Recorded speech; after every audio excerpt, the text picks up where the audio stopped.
Business editor Richard Southern joins us this hour. Hi, Richard. Good to see you. Hey, Janella. So we know that most of the province is reopening at the end of this week, which means lots of people heading back to work. But it seems that the job outlook here in Toronto is looking pretty bleak.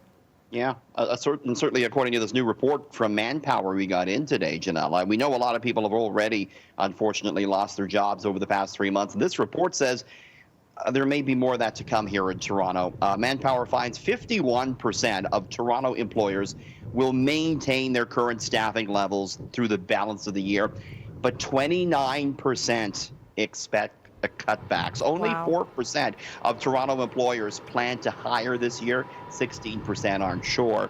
Janella, as far as the companies that are hiring, Manpower says it expects to be jobs like grocery store clerks, temperature checkers, but they also say IT is more and more in demand now as more of us work from home. So it's tough going out there still, no doubt, Janella. So much is changing and people are still very much impacted. Okay, we'll keep an eye on that.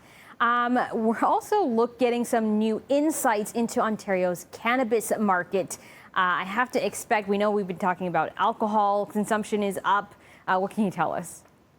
Yeah, OCS, the government body that runs the cannabis, they have the stats out now for the last 12 months. And some interesting numbers here. OCS says over the past year, 35 million grams of legal cannabis were sold. However, that accounted for just 19% of the total pot smoked in Ontario, meaning the black market still supplies a whopping 81% of the cannabis smoked here in Ontario. Still cheaper to buy it on the black market. The illegal price pegged at $8.23 per gram compared to $10.84 in retail stores. The numbers show we do prefer those retail stores with much more money being sold in those 53 retail stores across the province than online. But you mentioned, stocking up on alcohol, Janella, over the lockdown. And indeed, the OCS says over the past 3 months alone, they sold $20 million worth of cannabis. So they have seen an uptick during COVID-19. Well, we are talking about stressful times, job loss. People need to relax. So no surprise there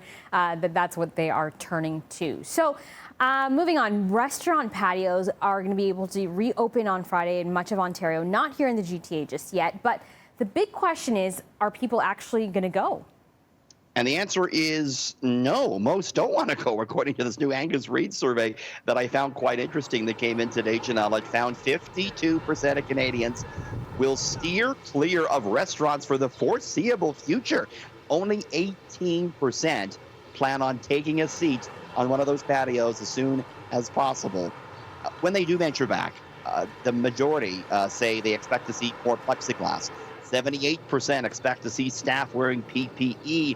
Most as well say they expect menu items to be smaller in number and prices to be higher, which experts say is very likely. We're probably going to be paying more when we go back. Oh, and Janella, 12% say they expect to see mannequins occupying the seats. Just a few weeks ago, we were talking about a report out of the States about restaurants putting mannequins in the seats. It's possible we see that here in Ontario because an empty patio or an empty dining room is a hard sell for restaurateurs. Doesn't look good, so we need those seat fillers. All right, thanks so much, Richard.